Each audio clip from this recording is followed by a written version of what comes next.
What is up sa inyo mga katribo? So for today's video, maglalagay tayo ng JRP na handle grips dito sa ating motor na Honda Click 125. So kung mapapansin nyo, yung ating handle grip ay medyo lumaluma na. Ayan, nagkakaroon na siya ng mga kung ano-ano.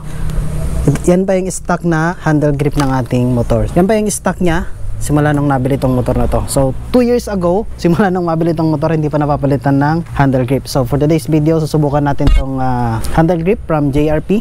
So ililink ko na lang dyan sa comment section kung saan ko nabili ito. Mura lang to. Ilalagay ko na rin dito yung price. Ayan. Kapit natin. Okay, so una natin gagawin dito mga katribo ay alisin muna natin tong handle grip. Pero bago natin magawa yan, kailangan muna natin tanggalin tong bar end na to. So magkabilaan yung bar end na yan. So tatanggalin na muna natin yan mga katribo. Alright mga katribo, so sa pagtatanggal ng ating bar end, kailangan natin gumamit ng impact wrench.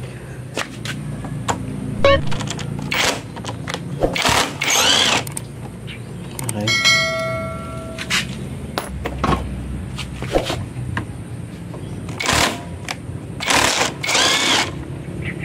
Ayan.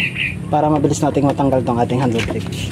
Ngayon naman, tatanggalin na natin tong ating handle grips. Yan lang. Ganyan mo lang siya kadaling gagawin. Hindi naman masyadong komplikado ang bagay na ito. Pero parang ang hirap niyang tanggalin, baby.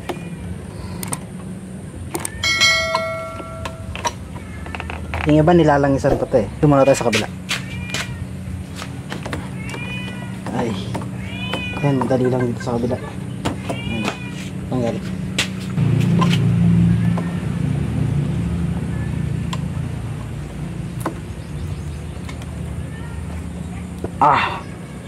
Ang hirap alisin, baby. Yan. Tanggal.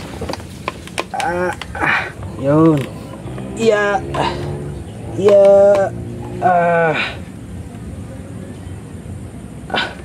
Okay. Yan.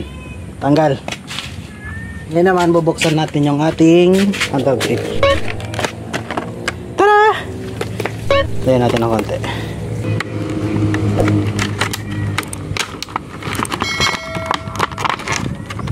Ayan, may kasama pa pala tong keychain, no? Ano, angas, diba? Tsaka sticker. Ang dami na nating JRP na sticker. So ito yung ating handle grip. Ayan. Ito yung sa throttle. Ito naman yung sa kabila. Tada! So ito yung ating handle grip. So hindi yan parehas ng butas. Ayan. So ito yung sa throttle. Ito naman yung sa kabila. Okay, unahin natin ilagay itong nandito sa kabila. Sa left side. Dali lang maglagay. Ay.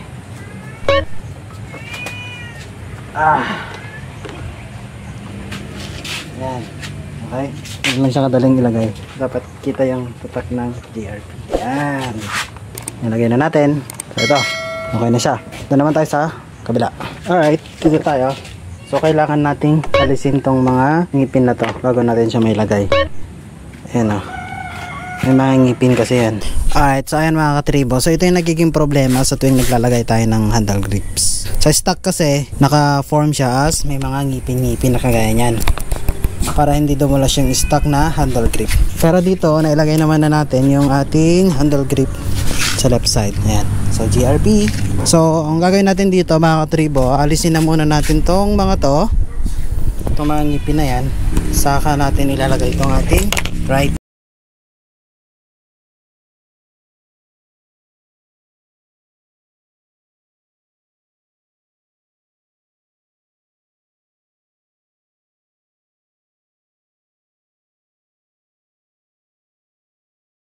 Itong ating handle grips. So, sana maging okay paglalagay natin. Okay. Ito ko naman. Okay naman. Okay. Dire-diretso lang.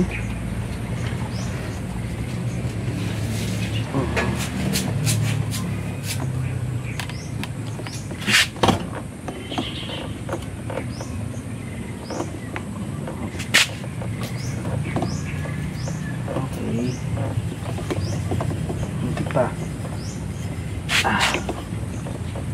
Yan, okay. Okay na. Yan. Subukan natin. natin kung okay ba sa pakiramdam ang handle grips natin.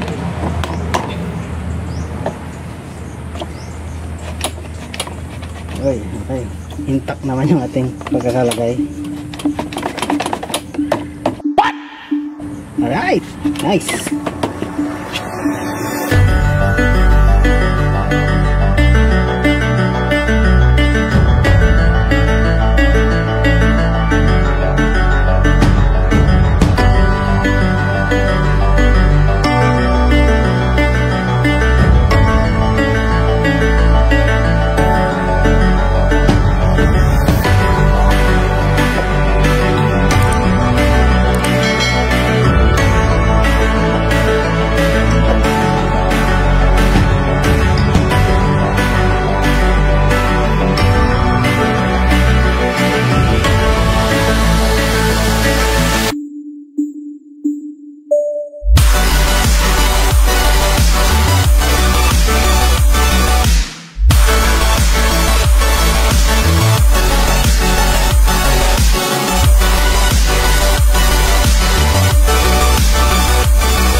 Alright, so tapos na natin nailagay yung ating handle grips mga katribo. Ayan, so kung mapapansin ninyo, JRP yan. Ayan, walk around natin. Ayan, so nasundan nyo ba yung ating tutorial ngayon mga katribo? Nasundan nyo man yon, please comment, like, share, and subscribe Aaron TV. And kita-kita tayo sa susunod na vlog mga katribo. Ciao!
it's true.